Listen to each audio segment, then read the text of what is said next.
이번 67회차 승부식 주요 경기 첫 번째 조합입니다. 먼저 256번 경기 호주 일본부터 분석 시작해보겠습니다. 홈팀 호주 포메이션은 3-4-3이며 보렐로는 전방에서 제공권과 연계 능력을 겸비한 중심 자원이며 벨루필레이는 측면 돌파 후 컷백 타이밍이 뛰어나고 박스 진입 이후 침투 패턴이 다양하고 어비는 중원에서 넓은 활동 반경을 바탕으로 템포 조절과 압박 대응이 모두 가능한 전술 핵심 축이며 호주는 유럽파 중심 구성으로 피지컬 우위를 확보하고 있으며 세트피스 상황에서 강한 제공권을 활용하는 장면이 자주 나타난다. 특히 홈에서의 라인 유지 능력과 박스 안 경쟁력은 아시아권 팀들과의 대결에서 항상 우위를 보여왔다. 원정팀 일본 포메이션은 3-4-3이며 후루아시는 전방에서의 연계와 침투 타이밍이 뛰어난 움직임형 스트라이커고 도알리치는 측면에서의 탈압박과 전환 연결에 능하지만 피지컬 접점에서는 밀리는 장면이 잦다. 엔도는 중원에서 수비 전환은 우수하나 제공권 경합과 압박 회피 속도에서는 다소 제한적이며 이미 본선 진출을 확정지은 상황으로 이번 경기에선 로테이션 운영이나 전술 실험이 병행될 가능성이 존재한다. 또한 장거리 비행 이후 컨디션 난조가 동반될 수 있는 구간으로 경기 집중력 유지에 어려움을 겪을 여지가 있다. 호주는 피지컬 우위와 세트피스 전술에서 상대를 압도할 준비가 되어 있고 일본은 긴 이동거리와 실험적 운영 가능성으로 인해 경기 집중도 유지가 관건이며 높이와 체력에서 차이가 나는 이 매치는 호주의 우세 흐름이 명확하다.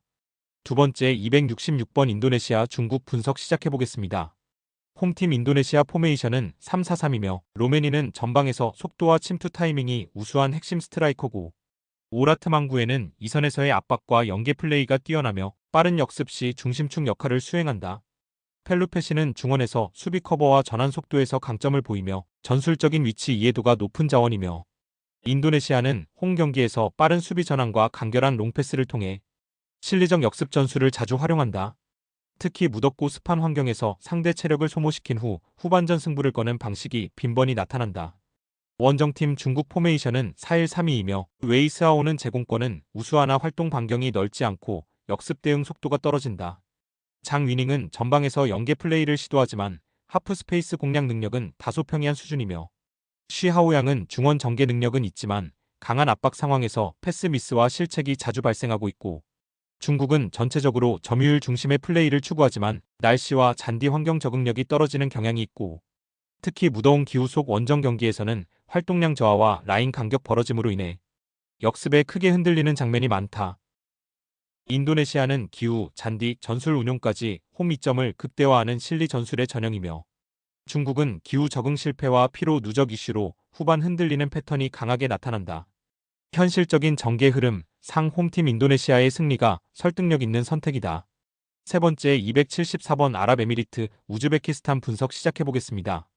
홈팀 아랍에미리트 포메이션은 4-2-3-1이며 카이오 루카는 측면에서 볼 운반과 침투 시도에 능하지만 피니시 결정력은 들쭉날쭉하며 루안지뉴는 이선 중앙에서 전진 패스 연결에 능하고 루즈한 흐름 속에서 간헐적인 기회를 노리는 유형이고 파비오 리마는 중원에서 볼 소유는 안정적이나 빠른 전개나 돌파에는 적극적으로 나서지 않는다.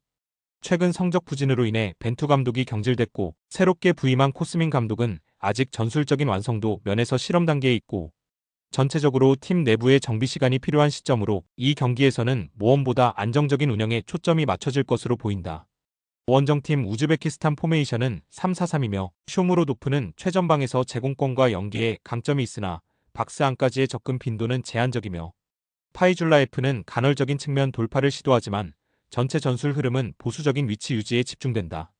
슈큐로프는 수비형 미드필더로서 1차 압박 차단과 커버에 특화되어 있으며 빌드업보다는 전진 차단에 비중을 둔다. 이번 원정에서는 수비 블록을 페널티 박스 근처까지 낮춰 운영할 가능성이 높으며 역습보다는 공간 차단에 주력하는 흐름이 예상된다.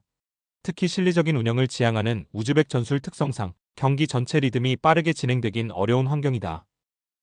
UAE는 감독 교체 이후 공격적인 시도보단 수비 정비에 집중하는 흐름이 강하게 나타나고 있고 우즈베키스탄은 3백 수비로 실점 방지에 주력하며 원정 경기에서 리스크를 최소화하고 있고 조심스러운 전술 운용과 환경적 변수까지 감안할 때 무승부 시나리오가 가장 현실적인 흐름이다. 67회차 승부식 1조합 최종 조합이며 참고해 주시길 바랍니다. 67회차 승부식 주요 경기 두 번째 조합입니다. 먼저 306번 경기 이라크 대한민국 분석 시작해보겠습니다. 홈팀 이라크 포메이션은 3-4-3이며 최전방에는 190cm 장신 공격수 아이맨 후세인이 타깃맨으로 배치되어 있고, 아이맨 후세인은 제공권 싸움에 강할 뿐 아니라 박스 안에서 연계 플레이까지 가능한 전천후 스트라이커고, 좌측 윙포워드 알리 자심은 드리블 돌파에 능하며 우측에서의 박스 침투도 활발한 편이며, 중앙 미드필더 암자드 아트와는 수비 사단과 볼 배급의 연결고리 역할을 수행하며 중원 컨트롤에 핵심적인 기여를 한다. 원정팀 대한민국 포메이션은 4-2-3-1이며 원톱으로는 오세훈이 나서고 2선에는 황인범과 이재성이 배치되어 있고, 이재성은 좌우 폭넓은 움직임을 통해 공격의 전개를 책임지고 있고, 황인범은 빌드업의 핵심 축을 맡고 있고, 다만 김민재의 부상 공백이 매우 뼈아픈 상황이며 수비 조합에서 중심을 잡아줄 자원이 부족한 상태고, 이태석과 조현택은 아직 국제무대 경험이 부족하고 라인 간격 조절에서도 미숙함을 보이고 있어 측면 수비의 불안 요소가 크다. 수비 리더 김민재의 이탈은 단순한 전력 누수가 아닌 전술 붕괴로 이어질 수 있는 중대 변수고, 이라크는 고공 플레이 중심으로 약점을 정확히 찌를 수 있는 구조를 갖췄고 실제 득점 성공 가능성도 충분하며, 측면 돌파와 장신 스트라이커의 조합을 한국이 효과적으로 봉쇄하지 못할 경우 결과는 명확해진다. 두 번째 312번 경기 카타르 이란 분석 시작해보겠습니다.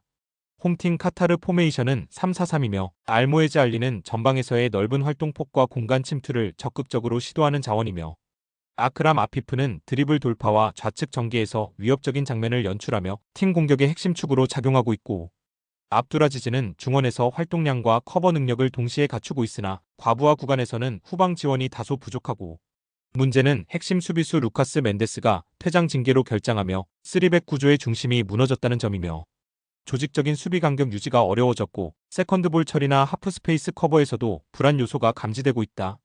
원정팀 이란 포메이션은 4-2-3-1이며 타레미는 피지컬과 연계 능력을 바탕으로 전방에서 중심축 역할을 맡고 있고, 자한바크시는 우측에서의 커싱과 중거리 슛으로 직접적인 위협을 가하며 에자톨라이는 중원에서 빌드업 안정성을 제공한다. 이란은 전체적인 라인 간격 유지가 뛰어나고 전방 압박 이후 빠르게 전환하는 역습 루트를 정교하게 구축하고 있고, 특히 아즈문까지 벤치에서 대기할 수 있어 전방 자원의 무게감과 로테이션 유연성이 매우 우수하며 전반적인 완성도에서 상대보다 앞서 있으며 수비 안정성과 공격 결정력 모두에서 우위를 점하고 있다.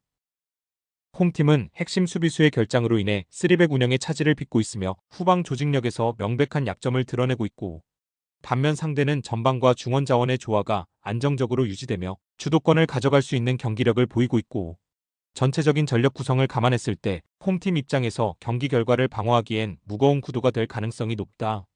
세 번째 316번 경기 스페인 프랑스 분석 시작해보겠습니다. 홈팀 스페인 포메이션은 4-2-3-1이며 미켈 오야르사발은 전방에서의 침착한 마무리와 연계 능력이 강점인 자원이며, 라민 야말은 좌측에서의 단독 돌파와 드리블 능력이 돋보이며 하프스페이스 침투와 컷백 연결이 매우 위협적이며, 다니 올모는 중앙에서 탈압박과 연계 플레이에 능하며 수비 가담 시에도 왕성한 활동량을 보여준다. 특히 이번 시즌 들어 세대 교체에 성공한 이후 스페인은 전체적으로 라인 간격과 전개 템포가 매우 정교해졌고, 야말이 상대 풀백을 완전히 흔드는 구조가 확립된 상황에서는 전방 유기적인 침투 흐름이 자연스럽게 이어진다. 원정팀 프랑스 포메이션은 4-2-3-1이며 음바페는 전방에서 공간 활용과 속도는 위협적이지만 지나치게 그에게 의존하는 전술 패턴이 반복되고 있고, 덴벨레는 클럽에서는 퍼포먼스가 향상됐지만 대표팀에서는 데샹 감독이 그를 효율적으로 활용하지 못하는 모습이 이어지고 있고, 올리세는 기술적 완성도는 높지만 경기 내에서 기복이 있으며 중원과의 연결이 끊기는 장면이 자주 발생하고 있고, 프랑스는 좌측 풀백 에르난데스가 상대 측면 대응에서 흔들리는 장면이 많고 전체적인 공격 루트가 다양하지 못해 상대 수비를 무너뜨릴 창의적인 대안이 부족한 상황이다.